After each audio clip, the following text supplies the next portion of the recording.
Gabi ng August 28, nakatanggap na po ng tawag ang ating kapulisan na natagpuan nga daw ang isang lalaki na wala ng buhay sa isang kwarto sa hotel sa Cubao.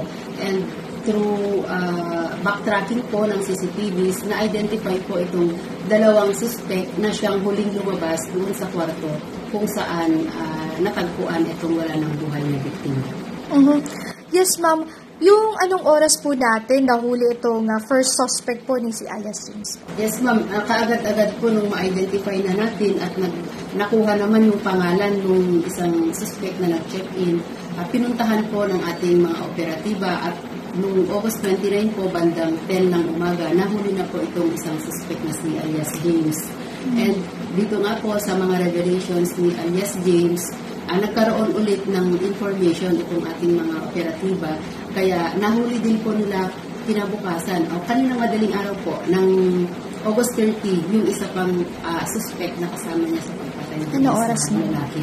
Mga bandang 1:45 po, ma'am, na nakuha na nila kaninang madaling araw. Saan nila nakita na nahuli yung pangalawang suspect?